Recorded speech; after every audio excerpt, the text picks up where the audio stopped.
This is a 3D model of the prototype, of Ganed's prototype, and this is in its complete assembly, housed with a couple of hemispheres, some assembly pedestals holding in 3 gyro actuators at 90-degree associations, producing a system of equal force presence.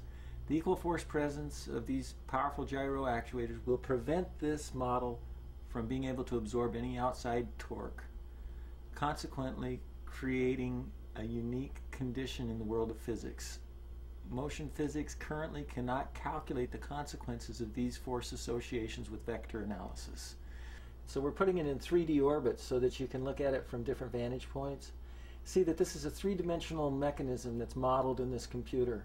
What you have here is you have holes in the hemispheres that show the pedestals and the rings. The gold are coils that drive the rotors inside the rings, and you have basically an assembly of the 3 rings in orbit right now. So right here we have the handles of a mechanism used to be able to grab the mechanism from its center of gravity. You can go ahead and take the handles off now. Okay, now you have just the rings inside the pedestals that are holding them at 90-degree associations, allowing for any force interplay between the mechanism to affect the other rotors identically with respect to one another. Go ahead and put it in 3D orbit. Let them see that for a moment.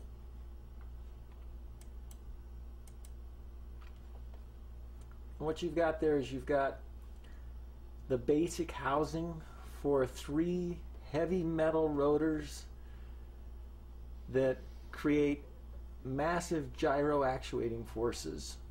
These are the 3 primary motors, 3 primary mechanisms of the device. They are all equal in terms of their force. The small one is a very heavy material, the middle one is medium density material, and the outer one is the lightest, and they are balanced so that they are all equal. Those 3 rings are in 90-degree angles of association with respect to one another. The yellow coils, or the gold coils, are the drive mechanism that causes the rotors inside these containment rings to move.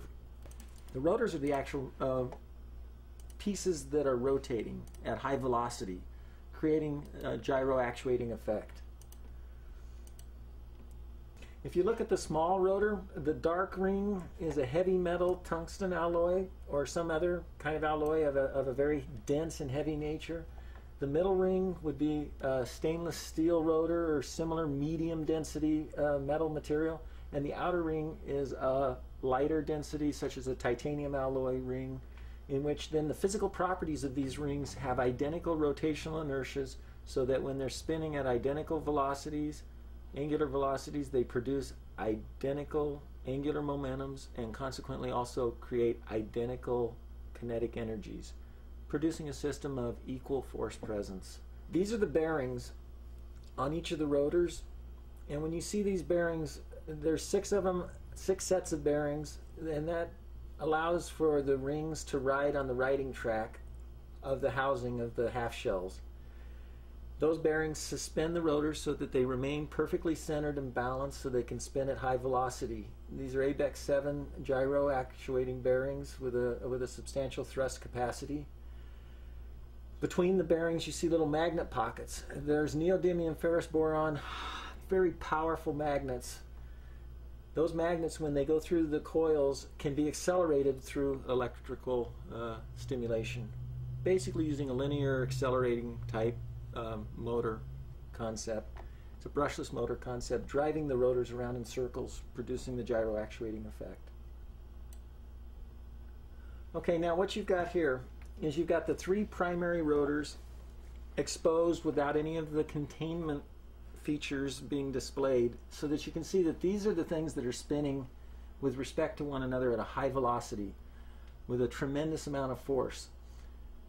The inner ring, which would be of a tungsten alloy, in this particular rendition of the model would weigh approximately 8 pounds. The middle ring, made out of the stainless steel alloy, is approximately 4.5 pounds, while the titanium ring would be approximately 2 pounds. Though they're different masses, because of their different sizes with respect to one another, they're calculated out to have identical rotational inertias, therefore being equal in their angular force components. So basically you have three things that affect one another in the same respect, in the same magnitude, in the same way, creating a motion feedback loop. And the very thing that you see this doing visually, when these rotors are in high-speed motion, it will not be able to do. These rotors will prevent one another from being able to tumble, and consequently this thing will have superadditive rotational inertia as a collective composite system. That shows it nicely. You can see how this is the way the rotor spins with respect, going as the magnets are going through the coils and the bearings are carrying it on the righting track, and in turn the large ring. But in fact, in the rendition of the motor, when it's actually operating, all three rings will be spinning simultaneously at the same velocity. Go ahead and let it go. Again, there we go. Now you see this, the tungsten ring in primary motion. You see now the steel ring begin to spin. And this is with respect to the coils and the half shells that are containing these. And there's the titanium ring going around in a circle. Now that shows basic functionality of the mechanism. What that is right now is that's an idealized version of three rings in association, in which you have the maximum amount of mass in the smaller ring, a similar amount of maximized mass in the middle ring, and then the approximate amount of mass necessary to balance out three associated heavy metal rotors. Of course, there's no bearings, there's no magnets, there's no housing to associate these. So this is just an idealized version of the concept.